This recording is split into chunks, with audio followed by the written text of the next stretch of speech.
પહલગામના હત્યારાઓની તસવીર સામે આવી છે. હુમલાના 4 આતંકીઓની તસવીર સામે આવી ચૂકી છે. ગોળીબાર કરી 27 લોકોને મોતને ઘાટ ઉતાર્યા હતા. જે આતંકીઓની તસવીર સામે આવી છે, જોઈ લો, આ એ ચહેરા છે જેઓએ ભારતને ખોખલું કરવાનું કામ કર્યું છે. પહલગામના હત્યારાઓની આ તસવીર છે.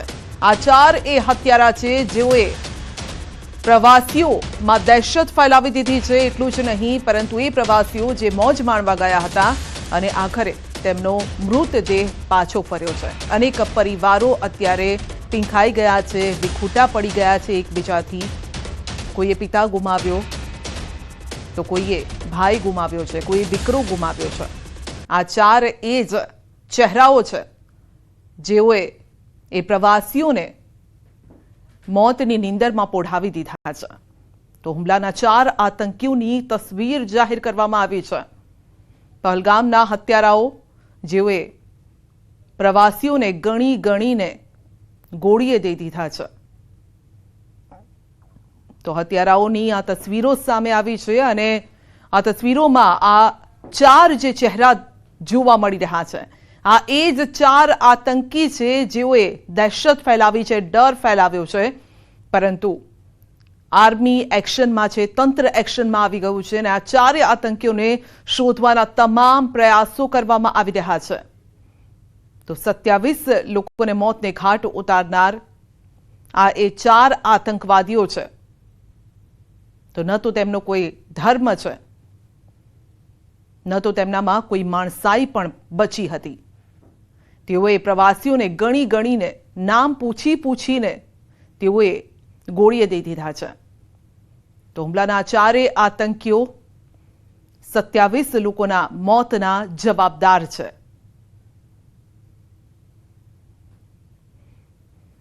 તો હુમલા બાદ અલગ અલગ પ્રતિક્રિયાઓ આવી રહી છે. હુમલા બાદ ક્યાંક વિરોધ છે, કોઈના આંખમાં આંસુ છે.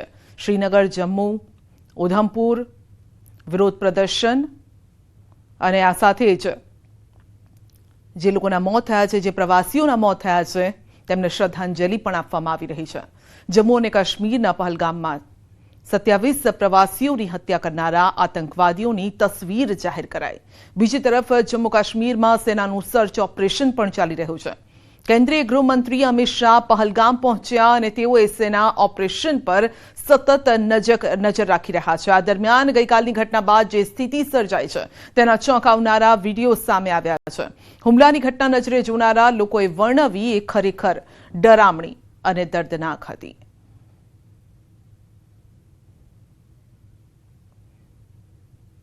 તો ઘણા એવા પ્રવાસીઓ જેઓના છેલ્લો વિડીયો પણ સામે આવ્યો છે, જે હવે કદાચ આ દુનિયામાં નથી. તો એવા પણ પ્રવાસીઓ છે જેઓએ આ ગોળીબારી પહેલા જ વિડીયો લીધો હતો અને તે સમયે તેમના વિડીયોમાં પણ ગોળીબારીનો અવાજ પણ સંભળાઈ રહ્યો છે. તો એ પત્ની જેની આંખ સામે છે, તેના પતિને ગોળી મારવામાં આવી, તે પોતાની આપવીતી વર્ણવી રહી છે, રુદન કરી રહી છે. આ એ બાઇક જેના પર સવાર થઈને કદાચ આવ્યા હશે, કારણ કે તેનામાં નંબર પ્લેટ પણ નથી આ બાઇકની. એટલે એવું માનવામાં આવી રહ્યું છે કે જે આતંકવાદી હતા તે બાઇક પર સવાર થઈને ત્યાં પહોંચ્યા, હથિયારો સાથે પહોંચ્યા અને ધર્મ પૂછી અને તેઓને ગોળી દઈ દેવામાં આવ્યા. તો હવે સેનાનું સર્ચ ઓપરેશન પણ ચાલી રહ્યું છે. આવતા જતા તમામ લોકોની ગાડી ચેક કરવામાં આવી રહી છે. આ સાથે જ તેમના ડોક્યુમેન્ટ ચેક કરવામાં આવી રહ્યા છે. બીજી તરફ વિરોધ પણ થઈ રહ્યો છે. તો પાકિસ્તાન સામે રોષ પણ વ્યક્ત કરવામાં આવી રહ્યો છે, કારણ કે નાપાક હરકત એ પાકિસ્તાન જ પોષતું આવ્યું છે, આવા આતંકવાદીઓને પોષતું આવ્યું છે અને માટે જ પાકિસ્તાન હાય હાયના નારા પણ લગાવવામાં આવી રહ્યા છે.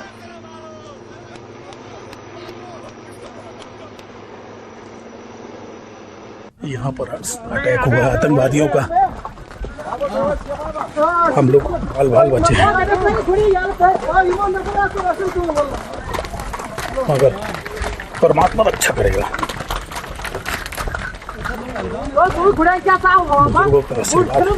भगवान की कृपा से जरूर बचेंगे हम. How many terrorists were there? How many terrorists were there? दो थे. कितने फायर उन्हें फायर किए? 2 किए. 2. Okay.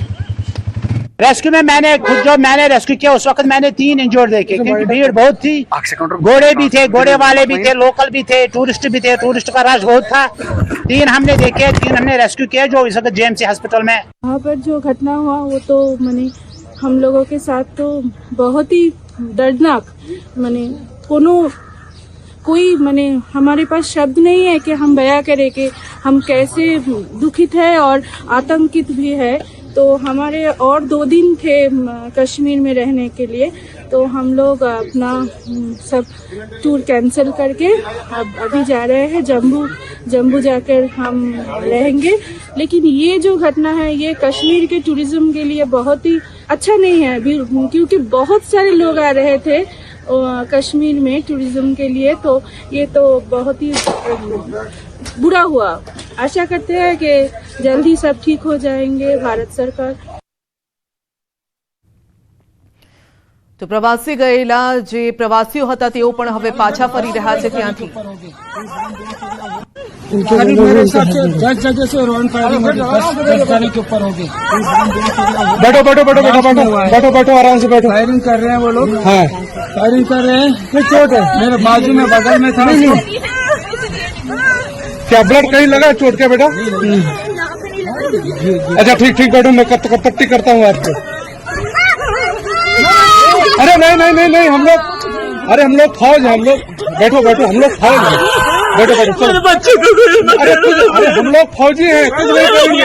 आपकी सेफ्टी के लिए आए हैं, आपकी सेफ्टी के लिए आए हैं। बैठो आपकी सेफ्टी के लिए आए हैं। हम इंडियन आर्मी है, बैठो। ये इंडियन आर्मी है। आप लोग कहाँ से आए हो? कहाँ से आए आप लोग? आपके बच्चे कुछ नहीं करेंगे, थोड़ा बताइए। नहीं बेटा शांत हो, लो पानी पियो। कहाँ से आए लोग? हैदराबाद से। अरे साथ में आपके हैदराबाद के हैं। मैं हैदराबाद। તો આતંકી હુમલા બાદ પહલગામ વિસ્તારમાં સેનાએ સર્ચ ઓપરેશન હાથ ધર્યું છે। પહલગામની બેસરન ખીણ નજીક સંયુક્ત દળો દ્વારા ઘેરાબંધી અને શોધખોળની કામગીરી ચાલી રહી છે। સુરક્ષા દળો દ્વારા બેસરન ખીણ તરફ જતા તમામ રસ્તા સીલ કરી દેવાયા છે। વિવિધ સુરક્ષા એજન્સીઓના ટોચના સુરક્ષા અધિકારીઓ સતત આ વિસ્તારની મુલાકાત લઈ રહ્યા છે, પરિસ્થિતિનો તાગ મેળવી રહ્યા છે। न्यूज़ 18 की टीम बिल्कुल ग्राउंड जीरो पर मौजूद है और इस वक्त हम बिल्कुल बायसरन की उन्हीं वादियों में मौजूद है जहां पर कल आतंकियों ने गात लगाकर जो टूरिस्ट का ग्रुप था उन पर हमला कर दिया और अंधाधुंध फायरिंग के नतीजे में काफ़ी लोग जो है वो मारे गए और काफ़ी लोगों की हालत जो है वो अभी भी गंभीर बताई जा रही है और घायल अवस्था में वो मुख्तलिफ अस्पतालों में अभी ज़ारी इलाज हैं। और ये वो बायसरन वैली का एरिया है जहाँ पर कल जो बड़ा हमला है वो अंजाम दिया गया और उसके बाद आप देख सकते हैं कि किस तरह से सिक्योरिटी अलर्ट पर है, चाहे सीआरपीएफ, जम्मू कश्मीर पुलिस या फिर राष्ट्रीय राइफल्स की बात करेंगे तो मुस्तैदी से वो जवान जो है वो नज़र आ रहे हैं यहाँ पर। और ये कोशिश की जा रही है कि पूरा जो इलाका है उसको फ़िलहाल कॉर्डन में ही रखा जाए और जो परपेट्रेटर्स है जो वहाँ पर जिन्होंने हमला अंजाम दिया और उनका जल्द से जल्द सुराग लगाया जाए। और इस हवाले से आप देख सकते हैं अगर टोपोग्राफी यहाँ की देखें तो कितने घने जंगलात है और पीर पंचाल पहाड़ी रेंज है ये और हम हिमालयाई पहाड़ियों में ये जो बायसरन वैली है ये आबाद है और यहाँ पर टूरिस्टों का काफ़ी रश रहा करता था। और इस वक्त हम देख सकते हैं कि ये रास्ते जो है सुनसान पड़े हुए हैं और टूरिस्टों का दूर दूर तक कहीं पर भी नामो निशान नहीं है। हालांकि सिक्योरिटी के बड़े बड़े दस्ते जो है वो यहाँ पे दिख रहे हैं, सिक्योरिटी तैनात है यहाँ पे और जो उच्च अधिकारी है, जो पुलिस के आला अधिकारी है, फ़ौज के आला अधिकारी है या फिर पैरामिलिट्री फोर्स के आला अधिकारी है वो लगातार यहाँ पर गश्त करते नज़र आ रहे हैं। और जो केस है, जो ये मामला कल अटैक जो अंजाम दिया गया तो उसको हर जाविये से, हर एंगल से देखा जा रहा है और ऐसा बताया जा रहा है कि जो ये मामला है ये एनआईए के सुपुर्द होगा। और ये भी सूत्रों के हवाले से बताया जा रहा है कि एनआईए की जो टीम है वो यहाँ पर पहुँच चुकी है और इन हालात का वो जायज़ा लेंगी। तो जम्मू काश्मीરમાં જે અત્યારે હાલ છે ત્યાં ગ્રાઉન્ડ ઝીરો પર અમારા સહયોગી રૂબિકા લિયાકત પણ પહોંચ્યા છે અને ત્યાંની સ્થિતિનો તેઓએ પણ તાગ મેળવ્યો છે। ये कश्मीर के बाशिंदे हैं। रिफत मैं बता देना चाहती हूँ, यानी अमित शाह जो हैं वो जहां पहलगाम में मौजूद थे, ग्राउंड जीरो से निकल चुके हैं, रवाना हो चुके हैं और यहाँ पर इस वक्त आप लाल चौक के बिल्कुल नजदीक जो एक मार्केट है वहां पर देख सकते हैं लोगों का जमावड़ा है। ये कश्मीरी है, आम कश्मीरी है, जिसकी रोजी रोटी जो है वो बाहर से आए तमाम टूरिस्टों से चलती है। आज आप देखिए इनके हाथ में है not in the name of Muslims, not in the name of Islam, Pahalgam, hashtag Kashmir stands against terror, we condemn Pahalgam killing, we mourn the innocent killing. ये वो सारे इस वक्त आपको प्लकार्ड्स नजर आ रहे हैं और अब ये कूच कर रहे हैं लाल चौक की तरफ। ये सभी के सभी कूच करते हुए लाल चौक की तरफ आपको दिखाई दे रहे हैं। यहाँ न सिर्फ मीडिया कर्मियों का जमावड़ा है बल्कि उन तमाम कश्मीरियों का जो इस बात को समझते हैं, जानते हैं और बूझते हैं कि अगर टूरिस्ट ने आना बंद कर दिया तो सबसे ज्यादा अगर नुकसान होगा तो वो यहाँ आम कश्मीरी का होगा। और इसीलिए आम कश्मीरी आज ये सवाल कर रहा है कि इनोसेंस को यानी मासूमों को मारने के पीछे कौन सी शैतानी ताकत हो सकती है। તો ગૃહમંત્રી અમિત શાહ પણ પહોંચ્યા હતા। ગૃહમંત્રી અમિત શાહ પહલગામ પહોંચ્યા હતા, જ્યાં આતંકી હુમલો થયો હતો। સુરક્ષા સઘન બનાવાઈ છે, સ્થિતિનો તાગ મેળવ્યો। આ સાથે જ જે લોકોના મોત થયા છે, આતંકીઓએ ગણીને જેઓને ગોળીઓ મારી હતી, એ તમામ લોકોને શ્રદ્ધાંજલિ આપી।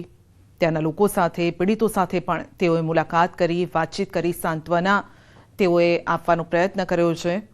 જો કે જે પરિવારનો એ સદસ્ય તેમનાથી વિખૂટો પડી ગયો છે, જે હવે જીવનભર તેમની પાસે નહીં આવે, તેમની સાથે નહીં રહે, પરંતુ તેનું દુઃખ પણ તેઓએ વ્યક્ત કર્યું છે।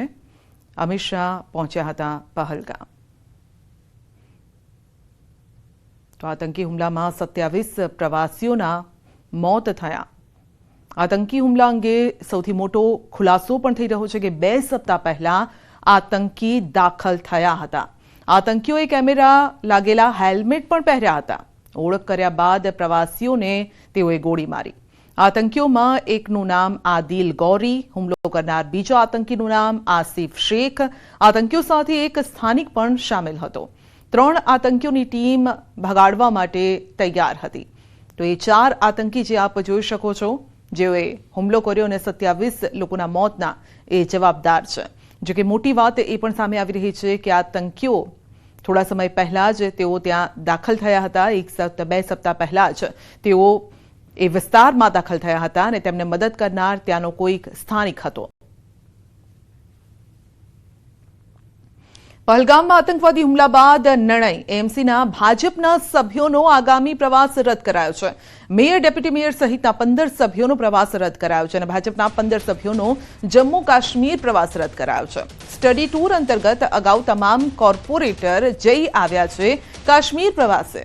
તો આવતીકાલે 24 એપ્રિલથી શરૂ થતો હતો સ્ટડી ટૂરનો આખરી તબક્કો સંપૂર્ણ રદ કરાયો છે અને બાકી રહેલા સભ્યો આગામી સમયમાં પણ નહીં જાય તેવી સૂત્રો પાસેથી માહિતી મળી છે।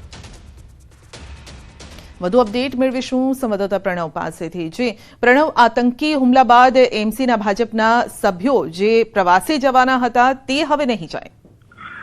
સંજય, ચોક્કસ જે રીતે પહલગામના જે ઘાટીની અંદર હુમલો થયો, આતંકવાદી હુમલો, તેમાં અનેક ગુજરાતીઓ અને સાથે જ સમગ્ર દેશમાંથી આવતા જે પ્રવાસીઓ 27 વધુ લોકોના મૃત્યુ થયા છે, ત્યારે મહાનગરપાલિકાએ એક મહત્વપૂર્ણ નિર્ણય લીધો છે કે જે મહાનગરપાલિકાના જે કાઉન્સિલરો જે સ્ટડી ટૂરના નામે જે તબક્કાવાર જઈ રહ્યા હતા જમ્મુ કાશ્મીરના પ્રવાસે, તેની અંદર અનેક કાઉન્સિલરો અગાઉ જઈ ચૂક્યા છે, પરંતુ અનેક કાઉન્સિલરો બાકી પણ હતા। તેમાં અમદાવાદના મેયર, ડેપ્યુટી મેયર, સ્ટેન્ડિંગ કમિટીના ચેરમેન સહિત અન્ય જે હોદ્દેદારો છે તે બાકી રહી ગયા હતા। તેઓનું આગામી 26મી તારીખે તે તમામ લોકો જે છે એ સ્ટડી ટૂર માટે જમ્મુ કાશ્મીર જવાના હતા। પરંતુ આ જે હુમલો થયો છે તેના અંતર્ગત આ તમામ જે પ્રવાસો છે તે હાલ મહાનગરપાલિકાના તમામ જે હોદ્દેદારો છે તેને રદ કરી રહ્યા છે અને ભવિષ્યમાં પણ હવે એ જગ્યાએ નહીં જાય તે પ્રકારનો નિર્ણય લેવામાં આવ્યો છે। બીજા અન્ય સ્થળો ઉપર સ્ટડી ટૂર માટે જવાશે, પરંતુ હાલ જમ્મુ કાશ્મીરમાં જે જવાના હતા જે ભાજપ અને કોંગ્રેસના ચૂંટાયેલા કાઉન્સિલરો તે પોતાનો પ્રવાસ છે હાલ રદ કર્યો છે। જી, આપનો આભાર।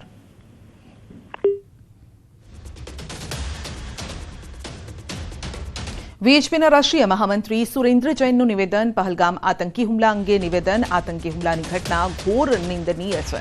ધર્મ પૂછીને હત્યા કરવામાં આવી છે અને વધુમાં તેમણે કહ્યું છે કે આતંકી હુમલા અંગે દેશભરમાં રોષ ભભૂકી ઉઠ્યો છે.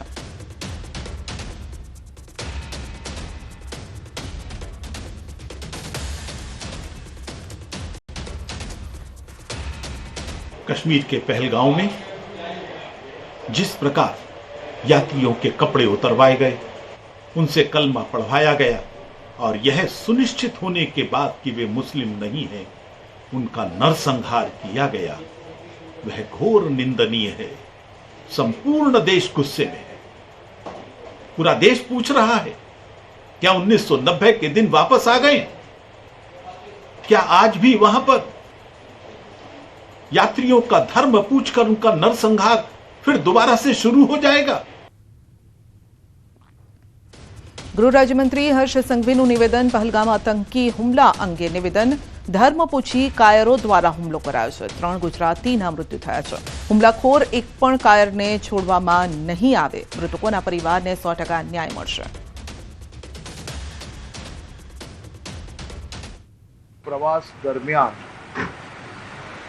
જે પ્રકારે પર્યટકોને પોતાનો ધર્મ પૂછવામાં આવે અને ધર્મના આધારે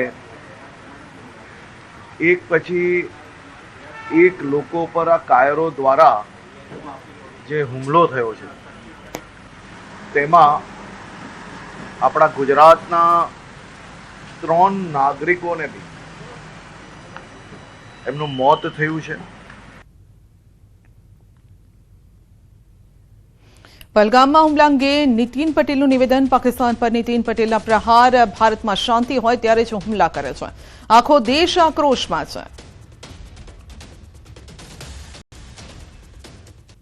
દુઃખદ બાબત એ છે કે આ હુમલામાં આતંકવાદીઓએ આજે મોટા પ્રમાણમાં પર્યટકો હતા એમને એમના નામ અને એમનો ધર્મ પૂછી અને જે હિન્દુ હતા એવા વ્યક્તિઓને ગોળીઓ મારીને ઠાર કર્યા છે અને આમ આપણા 26 જેટલા હિન્દુઓ ગઈકાલે ત્યાં ગોળીબારમાં અવસાન પામ્યા છે. પાકિસ્તાન હંમેશા સતત જ્યારે જ્યારે ભારતમાં અને કાશ્મીરમાં શાંતિ હોય, નાગરિકો આનંદથી પ્રમોદથી આ વિસ્તારની મુલાકાત લેતા હોય, એવા જ વખતે આવા બધા કટ્ટરવાદીઓના સહયોગથી આતંકવાદી હુમલા કરે છે. વડાપ્રધાન શ્રી નરેન્દ્રભાઈ દિલ્હી પરત ફર્યા છે અને પરત ફરીને તરત જ સંરક્ષણ વિભાગના, ગૃહ વિભાગના, વિદેશ વિભાગના કે જે અન્ય સંબંધિત ઉચ્ચ અધિકારીઓ હોય એમની સાથે આખી પરિસ્થિતિની સમીક્ષા કરી છે. ગૃહમંત્રી શ્રી અમિતભાઈ શાહ તો ગઈકાલે ત્યાં સાંજે જ પહોંચી ગયા હતા અને આખી પરિસ્થિતિનો અત્યારે તાગ મેળવી રહ્યા છે. મંત્રી ઋષિકેશ પટેલનું નિવેદન, પહલગામ આતંકી હુમલા અંગે નિવેદન. ખૂબ જ દુઃખદ આતંકી ઘટના છે. જડબાતોડ જવાબ આપવામાં આવશે. ભૂતકાળમાં પણ આતંકવાદીઓને જડબાતોડ જવાબ આપ્યો છે. ગુજરાતના 3 લોકોના મોત થયા છે. અન્ય 2 લોકો હુમલામાં ઘાયલ છે. સરકાર સતત જમ્મુ કાશ્મીર પ્રશાસનના સંપર્કમાં છે. ખૂબ જ દેશ માટે દુઃખદ આતંકી ઘટના છે, પરંતુ કેન્દ્ર સરકાર અને આદરણીય પીએમ સાહેબ પોતે પણ આ બાબતની ગંભીરતા લઈ અને તાત્કાલિક સાઉદી અરેબિયાના દોરાથી પાછા આવી અને આ બાબતની જે મિટિંગ્સ અને આના હવે પછીના લેવાના પગલાં બાબતે અમિત શાહજી પણ પહેલાં પહોંચી ગયા હતા અને અત્યારે ગુજરાતના 3 લોકોના મૃત્યુ થયા છે એવા સમાચાર છે અને સાથે 2 લોકો ઇન્જર્ડ છે. 2 લોકો ભાવનગરથી છે ને એક સુરતથી છે કે જેઓ મુંબઈ ખાતે સ્થિત હતા. એમની ડેડ બોડીને લાવવાની વ્યવસ્થા પણ કેન્દ્ર સરકારે કરી છે. ભૂતકાળમાં પણ બનેલ આતંકવાદી ઘટનાઓનો કેન્દ્ર સરકારે ખૂબ જડબાતોડ જવાબ પીએમ સાહેબે આપ્યો હતો. આ ઘટનાથી પણ આ આતંકીઓએ હવે ડરવું પડે. આતંકી હુમલા અંગે મોરારી બાપુનું નિવેદન ખૂબ જ દુઃખદ આ ઘટના બની છે. ઘાયલો ઝડપથી સ્વસ્થ થાય તેવી પ્રાર્થના. અહીં તમામ પ્રકારની સુરક્ષા છે.